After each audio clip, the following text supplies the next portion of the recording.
When you are the student, you always need a mentor to guide you to a better future.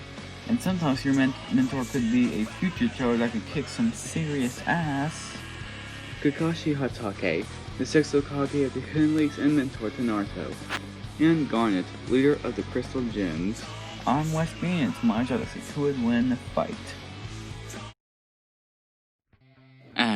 You know what's best? Ninjas. Man, like, ninjas can come in different sizes. There's like some ninjas without powers, some ninjas with powers, and some ninjas are like super freaking strong and super really powerful. And one of the greatest ones is Naruto. But before he became a cool ninja, he was kind of trained by Master Jiraiya, but he usually was kind of trained by his mentor, Kakashi. Now, before Kakashi became a super cool ninja and one of the best ninjas, his childhood sucked the balls. Like his father died because he helped his friends instead of going on a mission, which kind of tore Kakashi apart. And when he was in the war, he kind of lost his friends Obito and Ri. Yeah, man, this guy really has a terrible origin story. Well, technically he did, and he kind of lost an eye, but thankfully his friend Obito gave him his eye. You see, Obito's eye is not an ordinary eye. He is an Uchiha, and his eye was a Sharingan. And Sharingan's eyes are actually really better than normal. It's like they have lots of cool powers. And with his Sharingan, he can do lots of stuff like the illusion jutsu, and could like see a person's chakra and predict their movements. And as a ninja, he has the jutsu and the Rasengan. He has the fire gate up opening, lightning style, which is like literally his favorite attacks, like the Dodori and lightning beast tracking thing, lightning release shadow clones, and purple electric. And he has the fire style, which can create giant flames. Earth style, like he can hide like a mullet technique in an earth wall. Water style, which can manipulate water, and something nitrogen like ninja dogs. Wow, this guy's kind of cool. But his most deadliest technique is the 1,000 years of death. Gosh, I wonder who made that move. Never mind. But he also has, like a normal ninja, he has shurikens and kuna, but he also has tags, which are like explosive and selling burials. He also has wiring strings, white light blades, short swords, tiny spikes, chain sickle, electric blades, flying revealing swords, and chakra burst steel. Like he can steal people's chakras or even copy their movements. And his skills are recognized since at the age of 5. Dang, he is really popular. And Kakashi only attended Ninja Academy for 1 year and graduated at the top of his classes.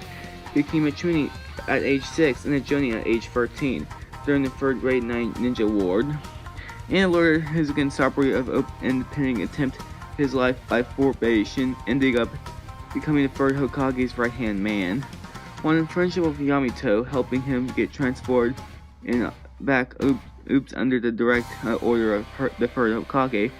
Invented the Chidori at age 13, was said by Maikai that he can cut a lightning bolt in half using lightning blades, and he's even cooking at to dodge lightning and catch it, and lightning can go over like 2,200 miles per hour. But he's not pretty much perfect. Despite his decent chakra reserves, he can be exhausted by running out.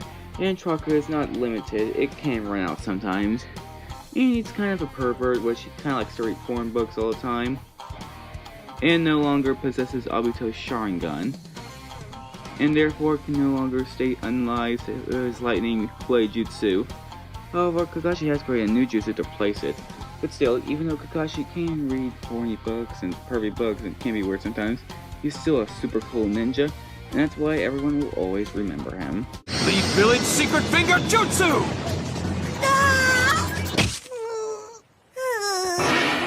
1,000 years of death! 5,000 years ago, there was a group called the Homeworld. Homeworld is a group of space gems. And these gems were here to investigate, like Sapphire and her 3 Ruby Guards. As Sapphire is one of the future teller, and the Ruby Guards are here to protect her. But as when they were attacked by the Crystal Gems, Sapphire was about to be doomed. Until one Ruby Guard saved her, and together they became a fusion known as Garnet. Now, since we all know Garnet's a fusion, like famously with her helps with Rose Quartz, she knows what her destiny is. Well, technically, since Rose kind of like gave her life away from Steven, Garnet is now the leader of the Crystal Gems. And to become a leader, she has a great arsenal. As a future gem, Garnet has the combined abilities that Ruby and Sapphire as her disciplines, such as the leader's future vision. That allows her to dodge most of attacks by predicting the series events of near future. She has superhuman strength and durability, massively and gauntlets that are heavy enough to break stone and can fire the rockets. She is also good at shape-shifting, extreme pain resistance, casting holograms, and hijack sense and electrokinesis, and can sense central instability. But since Garnet is a fusion and she's quite tough, well, let's talk about her other thing that makes her a fusion, which is Ruby, her strong side. Well, of course, Ruby is actually a Ruby Guardian and has Mash Fed and armlets over her right hand, pyrokinesis, which though she has control of her temper, and she also has fire powers and can use with the Ruby sisters to become large over herself, even though she does have a quiet temper. And let's talk about the other part of Garnet's fusion, Sapphire.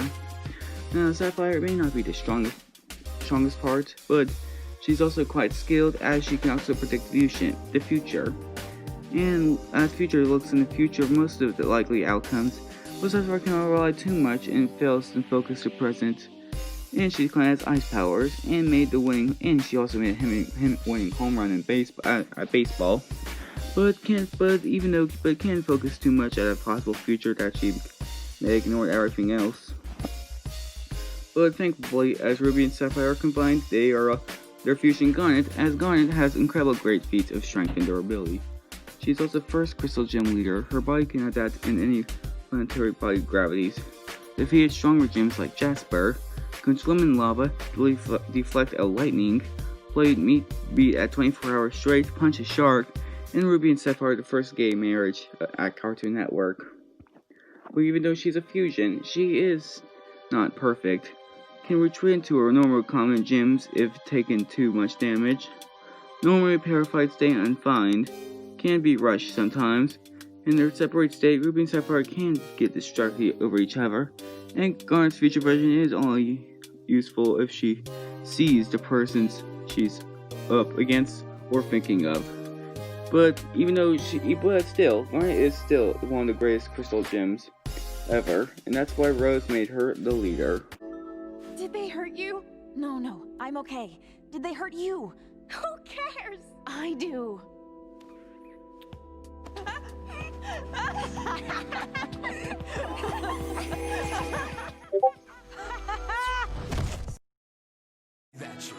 Alright, the commands are set. Let's sell this. But first, let's check out the prediction first. 84% for Kakashi and 16% for Garnet. Well, let's see if they're right or wrong. Let the battle begin.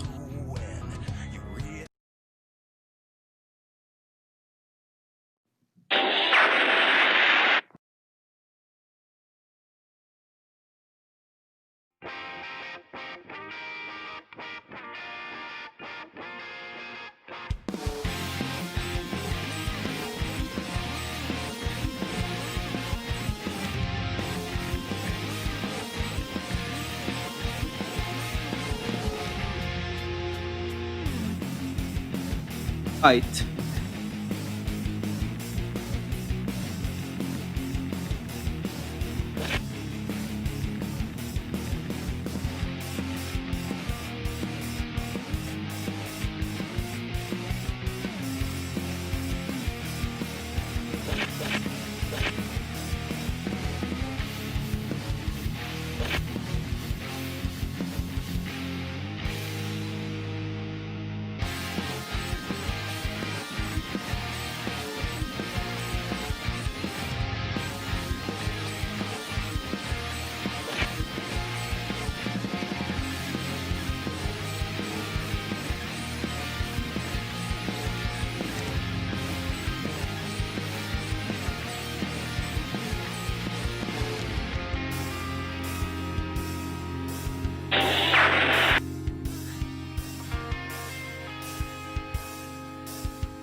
Kakashi, no. Anyways, before we get to the outcome, I know you're all gonna say, hey, the fight was kind of like Obi-Wan versus Kakashi. Okay, yes, the scenario and some of the fights were kind of like Obi-Wan versus Kakashi, but I've seen other version shows done the same thing, like how they do other fights like Death Battles. So, yeah. Well, anyway, now let's get to the outcome. Why did Garnet win? Now, this match was kind of a close match, as Kakashi's hacks would give her a hard time, and Kakashi's ninja abilities and ninja arsenals would keep her on her toes, but Garnet has technically all the advantages he needs to take out Kakashi. Now, first off, we'll talk about the speed. You're all gonna say Kakashi Speed Blitz, but actually Garnet Speed Blitz. True, Kakashi dodged lightning, but so did Garnet. And Garnet can scale to Steven, who's fast enough to dodge the Hub World Warp. And the Hub World Warp is fast enough to travel over 100 trillion times the speed of light. And I know you guys are gonna say it's just a teleporter, but it's not like your normal teleporter. You see, teleporter teleports people without movement. However, the Hub World Warp actually shows the movement. Like, you see, the Hub World Warp actually travels the person in it, which means that the Hub World Pad is not technically a teleporter. It just travels the person in it with its speed. And she's pretty much fast enough to dodge most of Kakashi's attacks and even Kamui. And she's quick enough to even avoid the 1,000 years of death. And she's also immune to Kakashi's electric abilities, which is like Kakashi's main attacks. Well, true, Garnet's not really immune to all Kakashi's attacks, but with the help of her future vision, she can actually predict the attacks that Kakashi's gonna throw at her. And her future vision has many outcomes, while Kakashi only has one outcome. And Garnet's mind is pretty much positive and has experience dealing with negative emotions, meaning that Kakashi's illusion jutsu won't pretty much work on her either. Well, Kakashi can scale to Master Jiraiya, who could put a hole in a mountain, but Garnet can scale to gems, who can destroy mountains. And Garnet has took hits from Lapis Lazuli, who can manipulate the entire ocean, and it was calculated to be around 35 tons of TNT. But what about Kakashi's Susanoo? Wouldn't that defeat Garnet? Well, yes, that would actually defeat Garnet. But the problem is, Kakashi cannot actually activate it on his own. He can only use it when Obito possesses his body, which is a non-standard in this battle. Well, if you guys don't really agree, then let's top at our tier level. Kakashi is around island level, and Garnet's around multi-continent level. Multi-continent beats island. Kakashi was a super cool ninja and an adorable fan favorite. But Garnet's speed, durability, and future version gave her the win. Well, people, you can be salty all you want, but Kakashi has no future to win this battle. Get out of here, Zarbon. The winner is Garnet.